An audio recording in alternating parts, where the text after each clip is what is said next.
Hi everybody, it's me again, and this time I wanted to go through this home and garden warehouse. Got the balance sheet here, as you can see, and the income statement, and I want to go through these ratios so we can go. You've got something that's will document how we calculate these ratios. And first of all, let's take the turnovers. Asset turnover, as you can see, takes the total assets and divides them into takes sales and divides it by the assets. So the assets, dividing that in there, is 1.37. And you look at that's better than it was for the preceding year.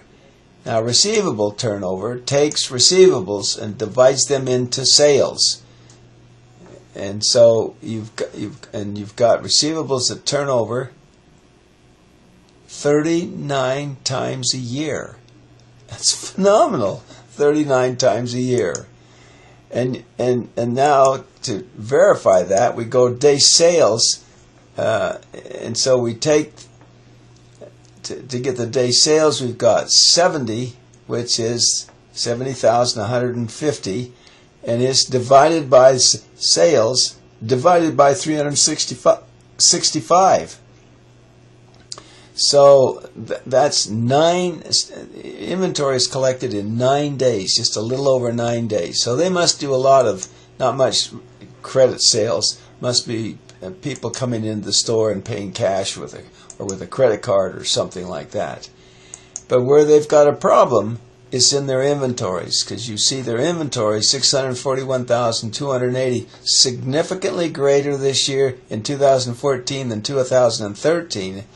And so you can see that turnover takes the sales of it's the cost of sales of 1,942,654 and divides that by the inventories. So the inventory turns over 3 times a year. And last year it was 2. It was actually worse last year than it was. That's really, really bad.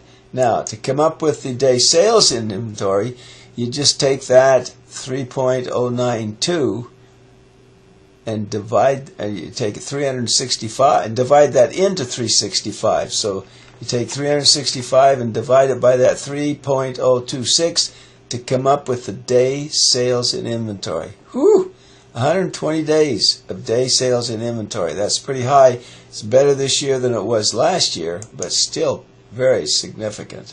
So they've really increased their they've got a problem in inventories. They've got too much there. Now, earnings per share. Earnings per share, you take the earnings of 155,970 or 793 divided by 455,000 shares. And you can see this year in 2014 it's a little better than it was the preceding year. Now, the price earnings ratio is you take the $5 per share, $5, and this is the share price of $5.05, and you divide that by earnings per share, so you come up with a 14.75%, not percent, 14.75, and it's a little better than it was the preceding year, but that's really quite important. Gross margin. Gross margin takes the gross profit and divides that by the sales, and we come up with a 29.8% gross profit. And it's just a little bit better than the preceding year, but that's pretty consistent. Now, the return on assets takes the assets of let's see, we want to take the net earnings, and we want to add to that the after-tax cost of the interest. We wanted to put the interest back in there, but we want on an after-tax basis. So, and the tax is 35%. So you can see we're going to take that 14,747 and multiply that by 0.65, and we're going to add that. We're going to add that to the 155,793 and divide that by the total assets. So the return on total assets is 7.9%. It's a little better now than it was the preceding year.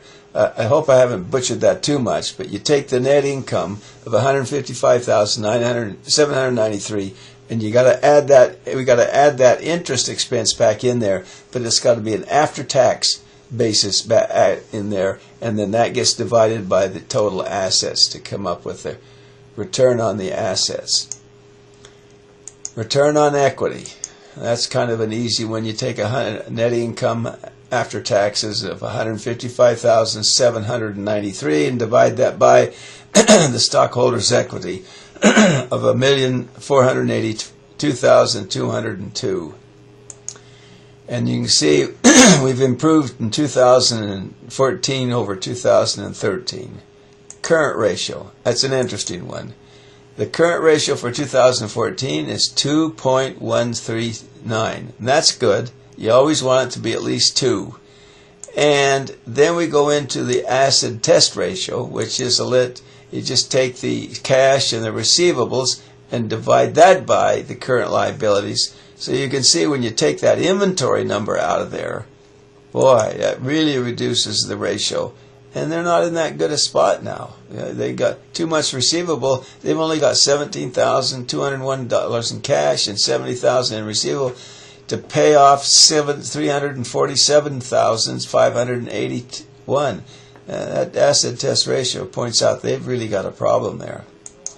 The debt to equity ratio takes the total debt of $602,104 and divides that by the $1,482,000. So that shows you about what the percent is of debt, and it is significant, more significant this year in 2004 than it was the preceding year, because we added so much net income, or not income, long-term debt. Times interest earned. This takes the interest, the operating income of $254,428 and divide interest expense into it, and says we could pay that interest off 17 times. And it's significantly less than the preceding year, because you can see the preceding year, I did something wrong there. I guess it's down here that I want to do it, isn't it? So you can see the preceding year was $198,009 was in the operating income, but interest expense was just $3,737, so there's a huge turnover there. Anyway, I know I've stumbled through this a little bit. I hope you can understand it, and I hope you can spend time in your evening hours studying it through. Thank you very much, and I'll see you.